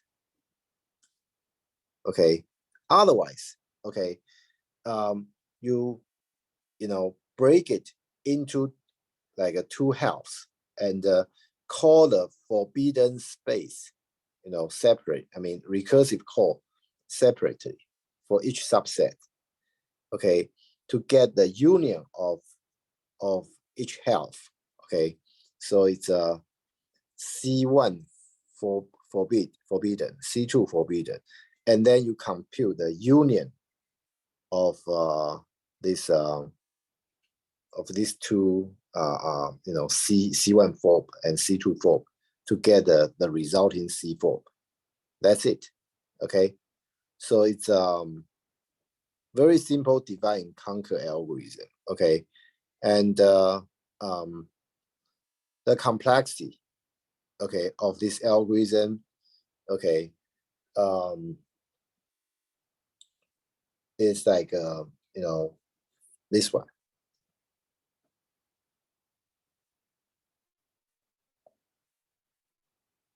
Okay, these two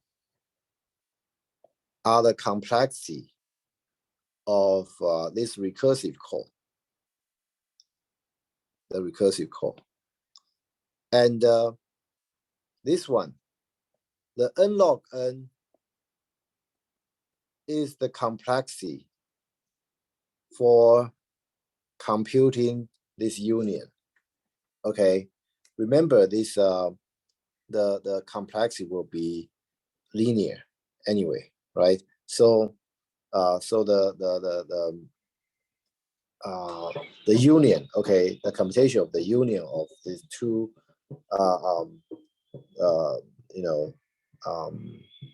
Minkowski sums will be, well, I shouldn't say Minkowski sum.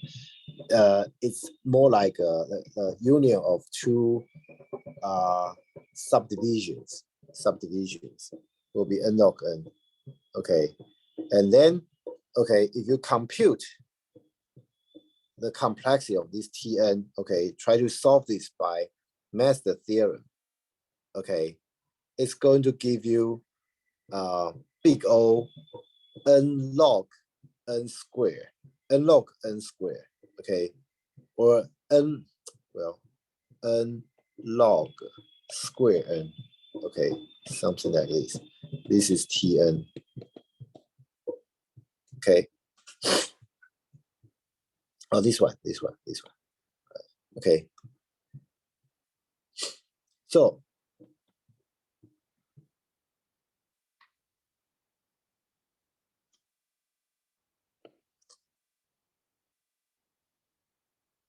then after we finish the computation of all these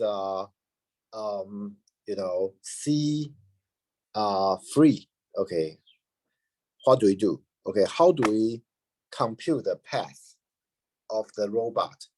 Okay, actually, okay, what we are going to do, okay, is that we are going to do exactly the same thing in the configuration space. Okay, we are going, which means we are going to use trapezoidal map to break the configuration space into trapezoids. Okay, and then introduce some points, okay, to form the map, okay, the road map. Remember, road map graph, and then from road map graph, we are able to find a path. Using the either depth first search or breadth first search, basically any graph traversal algorithm. Okay, and finally, that's about it. So we have the final theorem. Okay, that R be a convex robot of constant complexity, translating among a set S of disjoint polygonal obstacles with n edges in total. Okay, we can pre-process S in big O n log square n expected time, such that between any start and the goal position, a collision-free path for the robot, okay, if there is one, okay, can be computed in linear time. Okay, this linear time, of course, is for the graph search, pretty much for the graph search. But the complexity of the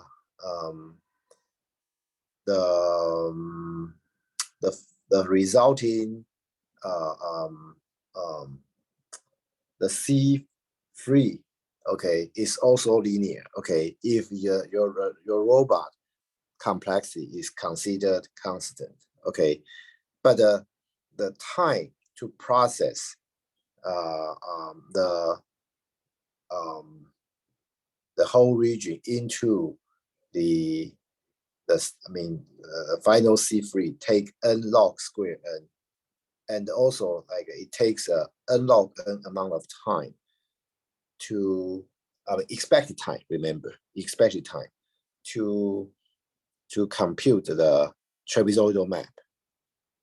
Okay, which will be charged in a pre-processing time. Okay, but not in a computation of the path. Okay, because the computation of the path happen anytime. After the pre-processing.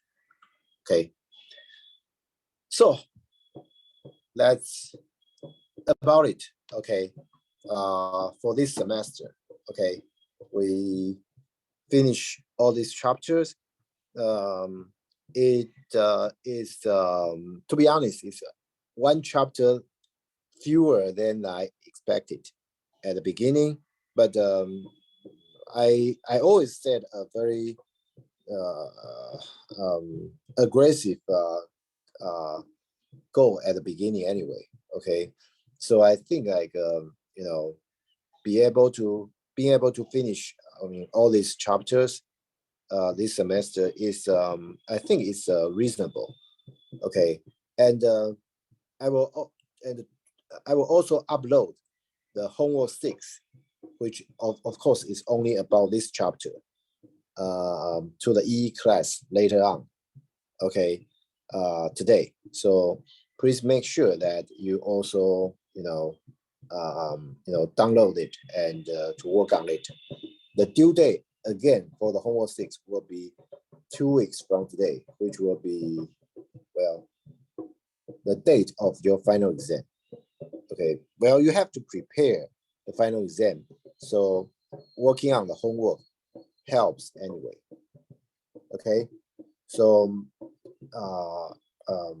well, we have about, well, a little bit more than half an hour. So as I said, we will finish the class a little bit early, okay, today, as I promised. So, any question? Professor, about one slide earlier, please. Say it again, sorry. About one slide before this one, please. A slide before this one? This one? Yeah. How comes that n log n? You mean, how do we get this n log n? Yes, For the union? Yes.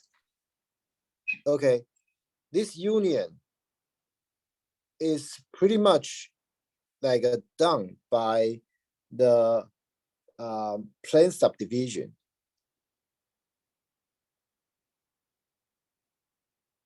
The plane subdivision overlay. Do you still remember? Okay, sure. Okay, that's like we talked about that like at the beginning of the class. I think that was like a first complete chapter that we covered, right? Okay, other than the simplified convex hull discussion. Okay, that because we talk about the first chapter, we talk about the line intersection and the plane subdivision overlay, right? So that's the cost for plane subdivision, yes. Because each C form, okay, C1 form and the C2 form, you can consider them as like some kind of plane subdivision. And this union basically can be done by something similar to the overlay of two plane subdivision. Okay. So does that answer your question? Yes. Okay. So any other question?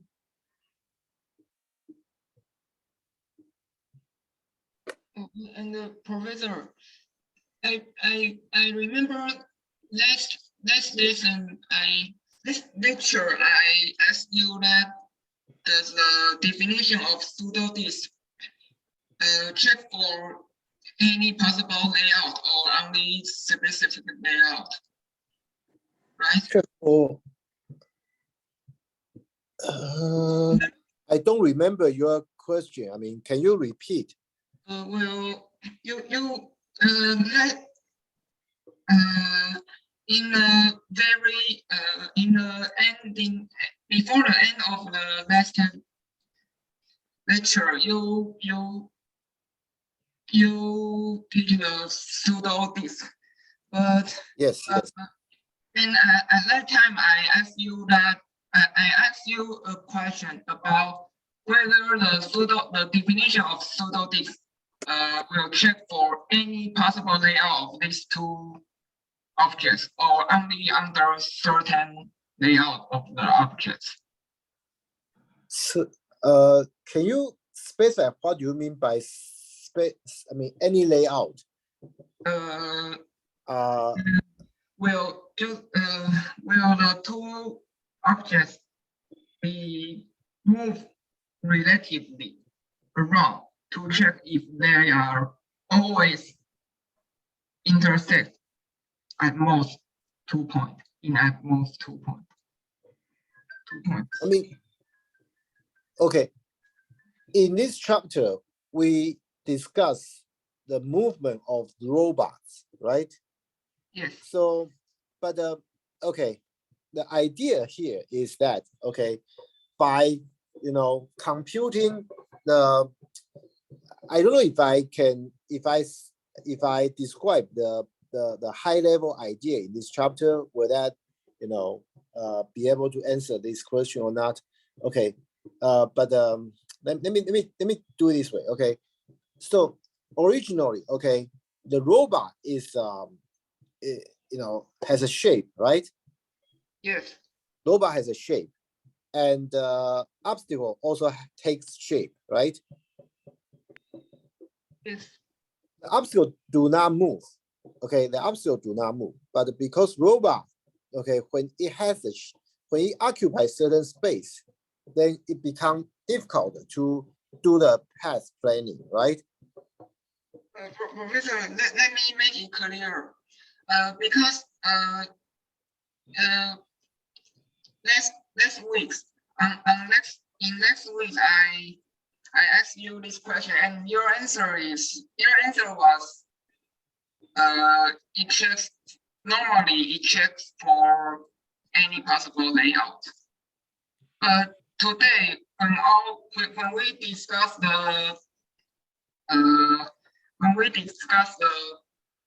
union of the CPS. Okay, my guess is because I didn't understand your question. Okay, I mean, what do you mean by? I mean, even now I don't understand your question. I mean, what do you mean by any layout?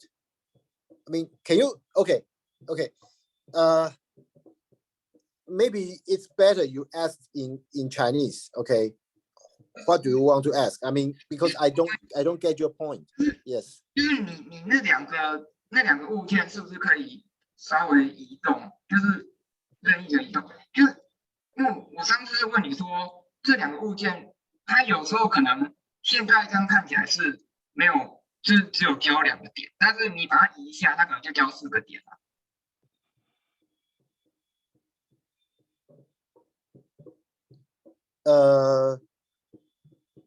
Okay. You mean when we discuss zero disk, okay?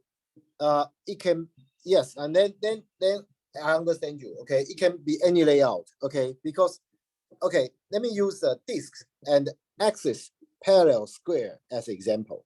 对，我上次你是这样回答的，但是在今天之后的讨论里面看起来 the same thing.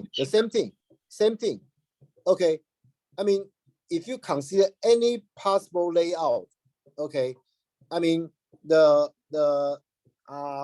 CP, okay, 2 CP, they can only, you know, overlap, okay, you know, they can only intersect at the 2, I mean, their boundary can only intersect at 2 points. That's that's what I have just proved, right? This is not hold for this proofs because you take this picture for example. You can move the dark No. Then those things are no longer considered like CP. Remember CP, okay. CP must be formed by this, right? This thing and this thing, right? Yes. And we have a assumption P1 and the P2, they are disjoint internally, right? Yes. So the CP, you know, are formed by, you know, any robot, the robot of any object, polygon shape, okay? But as long as P1 and the P2 are disjoint, then, you know, their CP at most can only intersect at 2 can only intersect at 2 points. But if the definition of pseudo disk was No. that, you cannot. Yeah, I mean the pseudo disk, according to the definition of this particular, okay, the Minkowski sum of the I probably should say Minkowski sum of the obstacle and the robot. Okay, Minkowski sums of the objects and the robot. Okay, these Minkowski sums are pseudo disk.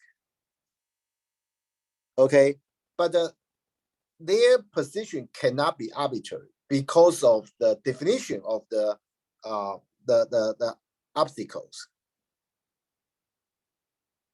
You see my point? the constraint is not from the pseudo disk. The constraint is from the definition of obstacles.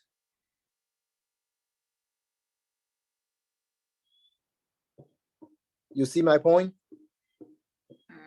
I mean, if the definition of pseudo disk must check for any possible layout, then if yes, it must check any possible layout that comply with the problem, right? Oh, okay, okay. Yeah, okay, the problem, if the problem itself already have certain constraint, you cannot violate that constraint, right? Okay, okay. So here, okay, the P1 and P2, they are disjoint. They have to be disjoint because we are considering obstacles, right?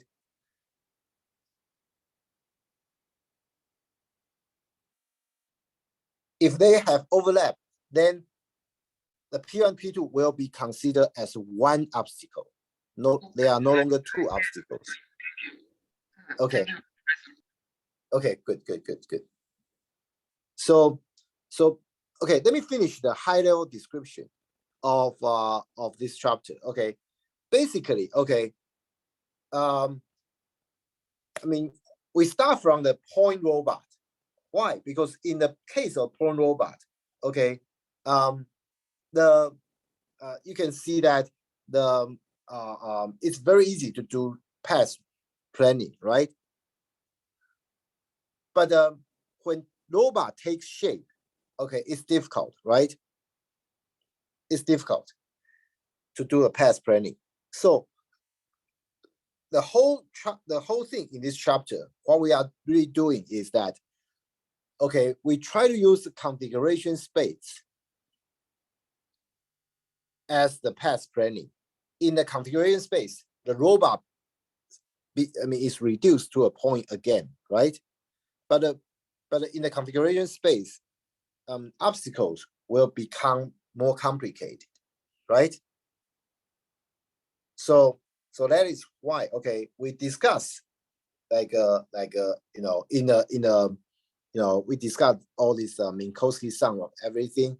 The whole purpose is eventually we are able to discuss robot motion planning in the configuration space where the robot is considered as a point.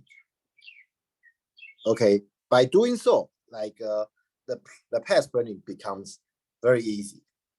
Okay, so that's a high level description of this chapter.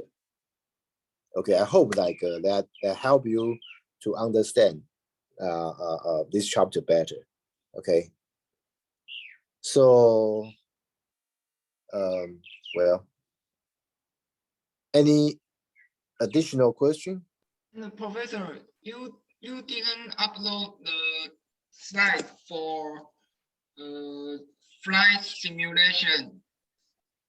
I believe it's for 2 weeks. Flight simulation? Yeah, you mean that chapter? The slide for one more. Do you mean like the slide for that chapter is missing? Yes, for Painter's algorithm. Really? Okay, let me check.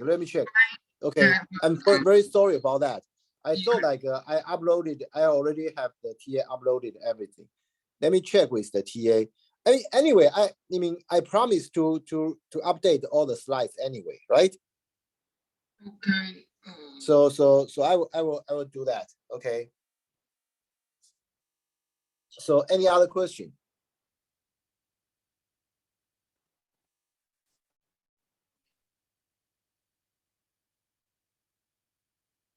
If no additional question, well, that's maybe we just cut the lecture short. Okay, we take a break 10 minutes earlier. Will it be good? Okay. So well, I mean, let me take although this is still not the first, this is still not the last lecture. We still have 2 lectures. I mean, the final exam and the final presentation, but at least this is the last lecture that I'll be in charge, right? I'll be speaking most of the time. So let me take this opportunity to thank all of you, okay? I mean, who, you know, who participate this class. I mean, it doesn't seem to be too many students to participate in the class. I mean, you know, even for now, we have like less than 10 students online, okay? They are watching videos, recording.